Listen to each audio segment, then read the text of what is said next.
Aê!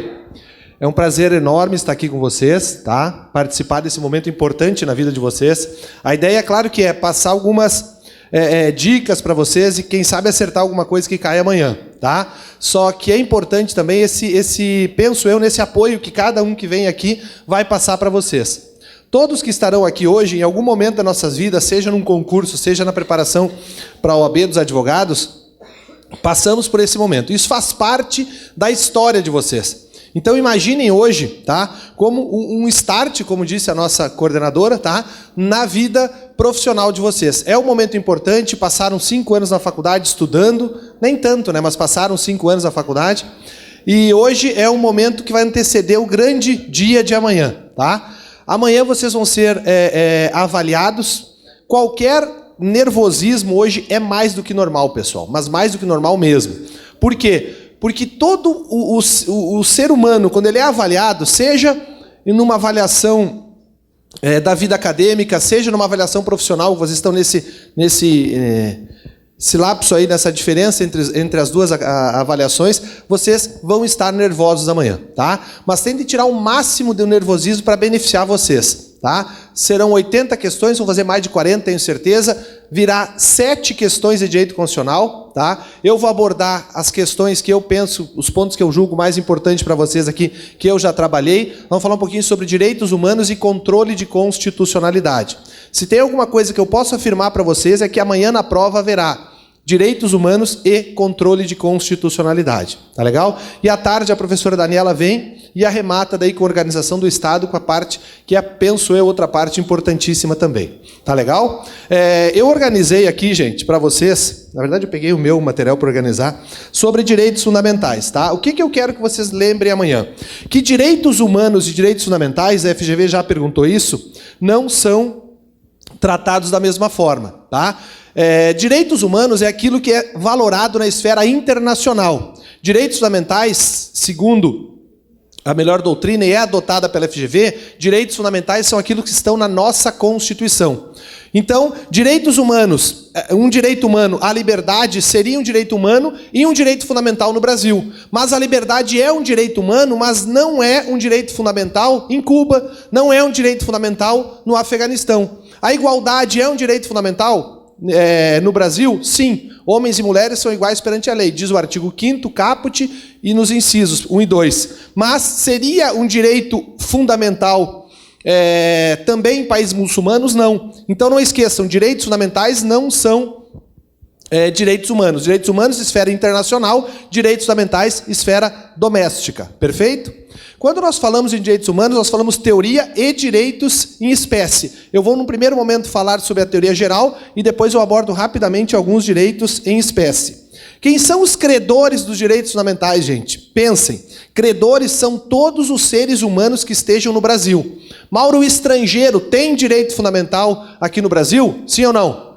Sim, tá? A Constituição, ela erra no caput quando ela diz assim, que todos têm direitos, todos residentes no Brasil ou que estejam passando pelo Brasil. Está no caput, isso está errado. O STF falou já que são credores dos direitos humanos todos aqueles que estão no Brasil. Até mesmo argentino, tá, gente? O argentino em Balneário Camboriú tem direito humano? Direitos fundamentais? Infelizmente, sim. Estou brincando, tá? Mas tem sim. Perfeito. Então, credores... outra coisa, a FGV não perguntou, tá? Mas é uma questão importante. Animais seriam titulares de direitos fundamentais? Seriam ou não? Sim. O STF começou a tratar animais como credores de direitos fundamentais a partir do julgamento de uma ação de controle onde foi analisada a vaquejada. Então não esqueçam, direitos humanos, direitos fundamentais dos animais já foi tratado pelo STF e ele falou isso naquela questão relacionada às vaquejadas. Perfeito? Vamos falar um pouquinho sobre as características dos direitos humanos, tá? Dos direitos fundamentais, que foi já bastante explorado. A primeira característica é que os direitos humanos são históricos. Eles vão variando conforme o tempo que vai sendo trabalhado, sendo passado. Por exemplo, direito a voto. Quando a mulher teve direito a voto? 1932 no Código Eleitoral e depois se constitucionalizou em 37. Hoje, mulher tem direito a voto, ao sufrágio, ou seja, foi uma evolução histórica. Depois, ele é universal, aplica-se a todos, inclusive a animais agora, conforme o STF na vaquejada. Depois, é limitado, ou seja, é relativo ou é absoluto os direitos fundamentais? Olha só, prestem atenção, eles são relativos segundo a FGV, tá? Mas, Mauro, existe alguma posição contrária a isso? Doutrina, sim. E aí ela cita como exemplo a vedação à tortura, tá? Mas para a prova vocês vão levar que eles são relativos. Qual é o principal direito fundamental que nós temos? Vida, não é isso? E a vida pode ser tirada pelo Estado, sim ou não? Sim, sim, em casos de crime militar em tempo de guerra, onde é permitida a pena de morte. Perfeito. Importante aqui também, gente, vinculação aos três poderes. Os três poderes, o executivo, ao aplicar ao ser gestor da coisa pública, deve respeitar. O judiciário, ao aplicar a lei ao caso concreto, deve respeitar direitos fundamentais. Tá? E o legislativo, ao inovar o ordenamento, ele também deve respeitar os direitos fundamentais. Perfeito? E o principal, que eu acho que já foi cobrado, que vocês têm que levar para a prova, é a vedação do retrocesso. Agora eu quero que larguem o celular e olhem para mim um pouquinho. O que é vedação do retrocesso? Se um direito fundamental, pensem numa política pública, já foi implementado, não pode o outro governo retirar. Perfeito? Se tem uma política pública implementada, não pode o outro governo, outro gestor retirar. Isso pode aparecer na prova como efeito cliquê. Lembrem do efeito cliquê no seguinte sentido. Olhem para mim, por favor. O alpinista, quando ele escala uma montanha, ele vai colocando os mosquetões nos pinos, não vai? Quando ele cai, se ele já colocou o pino aos 20 metros, ele está no 25º, ele só vai cair até o 20, não é isso? Esse é o efeito cliquê. Quando ele bate o pino ali faz o clique, ou seja, ele não desce dali para baixo. Isso já foi cobrado e pode vir amanhã. Outra questão importante de direitos fundamentais, quanto à eficácia. Prestem atenção, por favor. A eficácia dos direitos fundamentais, ela é vertical, horizontal. Todo mundo comigo até aqui? A vertical é como? É Mauro sendo protegido por um direito fundamental contra o Estado. Todo mundo junto? Eficácia horizontal é o Mauro utilizar o direito fundamental contra o Pietro. Tranquilo? Perfeito? E o que é eficácia diagonal? Eficácia diagonal. Eficácia diagonal é quando eu tenho dois particulares, mas um mais poderoso que o outro. Aonde eu tenho eficácia diagonal dos direitos humanos, dos direitos fundamentais? Quando eu tenho o empregador e o empregado, e quando eu tenho um fornecedor de serviço e um consumidor. Entenderam, gente? Eficácia horizontal, vertical, cidadão, Estado, cidadão, cidadão e diagonal, fornecedor de serviço e empregado, empregador. Importantíssima essa eficácia. Perfeito? Não esqueçam das gerações, tá? Direitos fundamentais, a FGV já perguntou N vezes isso. Os direitos fundamentais passaram por gerações. A FGV fica em 3 gerações. Não precisa lembrar daquelas do Paulo Bonavides, da 4ª e 5ª. Tem que lembrar, para ajudar amanhã, da questão relacionada ao lema da Revolução Francesa. Direitos de primeira geração são direitos de liberdade. Direitos de segunda geração são direitos de liberdade, igualdade, e terceira geração de fraternidade, tá? Os difusos. Então tem direito de liberdade, depois vem os direitos de igualdade sociais, e depois difusos e coletivos de fraternidade. Vamos falar um pouquinho, já passou? Eu tenho 20 minutos, né? É isso? Sim, não tem como ter 30? Não. Gente, olha só. Rapidamente, vamos falar então sobre outro ponto importante, que é o controle de constitucionalidade. Como que nós poderíamos conceituar controle de constitucionalidade? Como a verificação da compatibilidade de uma lei com a Constituição. Perfeito? Tranquilo. Agora, cuidado que a FGV já cobrou. Na verdade, ela cobrou na segunda fase de constitucional, mas vai que caia na primeira. O controle de convencionalidade. O que é o controle de constitucionalidade, se não analisar uma lei à luz, em face da Constituição? E o que é um controle de convencionalidade? É analisar se uma lei está de acordo com tratados internacionais. Tranquilo? De direitos humanos. Todo mundo comigo, gente? E aí a FGV vem e pergunta para vocês: todo tratado internacional serve para o controle de convencionalidade ou algum tratado serve também para o controle de constitucionalidade?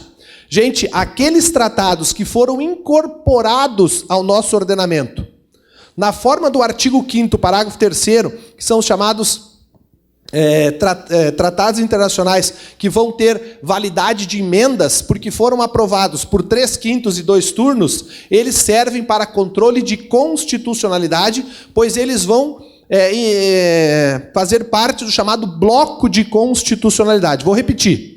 Um tratado internacional aprovado por maioria simples, tá? Ele serve para controle de convencionalidade.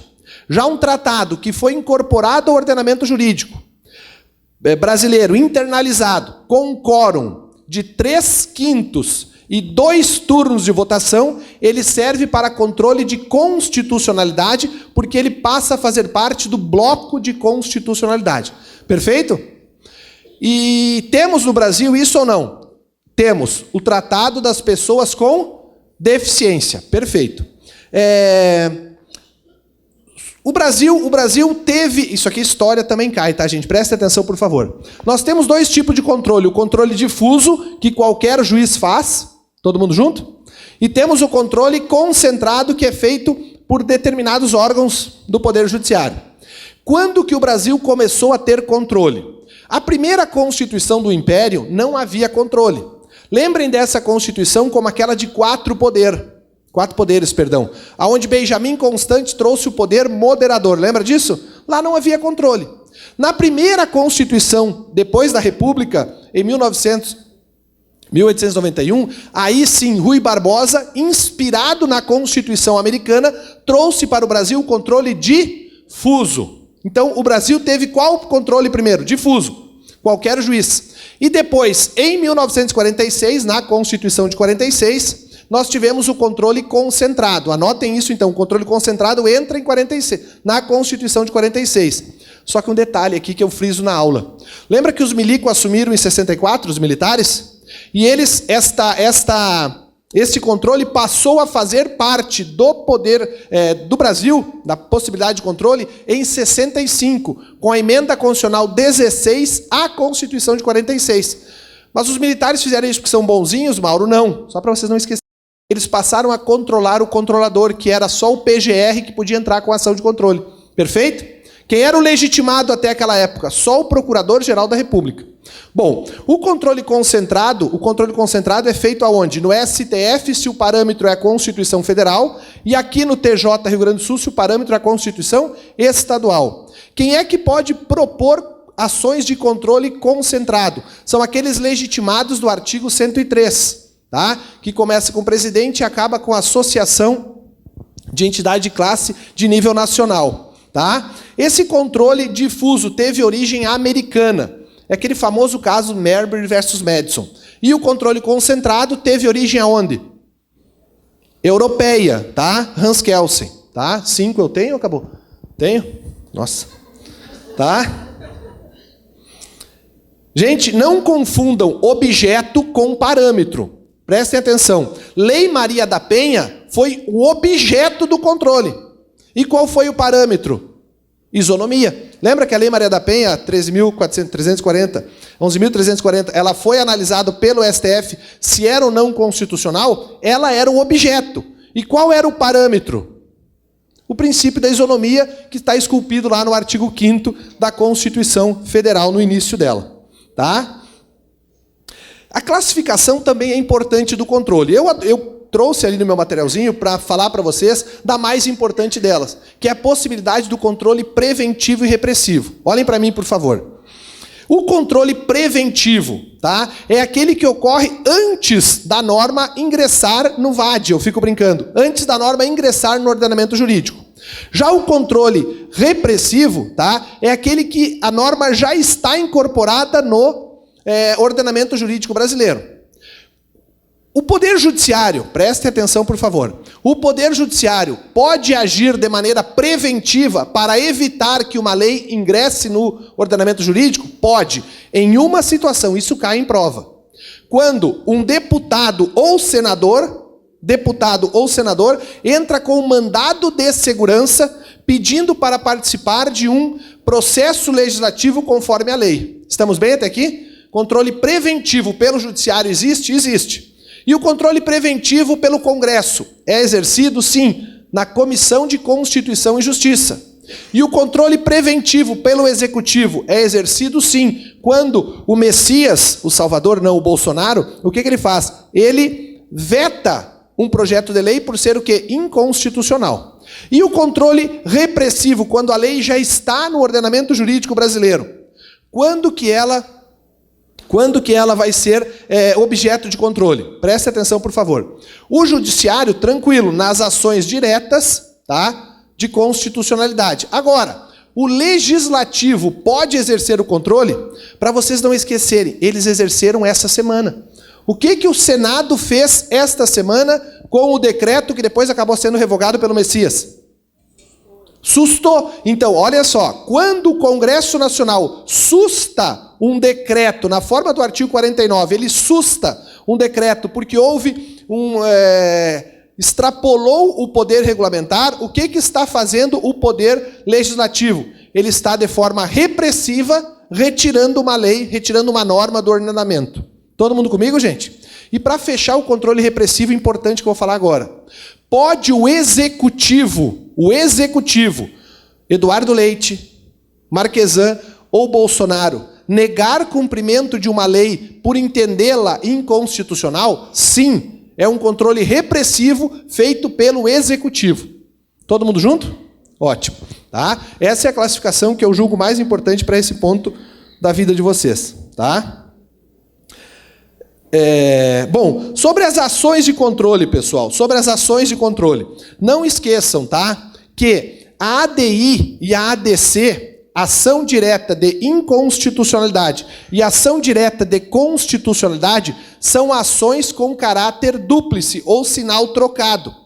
Ou seja, o que é isso? Já explorado em prova. Se existe uma proposição de uma ADI e aquela ADI é julgada improcedente, o STF está dizendo que a lei é constitucional. Se ele pediu a declaração de inconstitucionalidade e o STF diz não, ele está dizendo que essa lei é constitucional. E a recíproca é verdadeira em relação à ADC. Se ele pede a declaração de uma constitucionalidade e a ação é improcedente, o STF está dizendo isso é inconstitucional.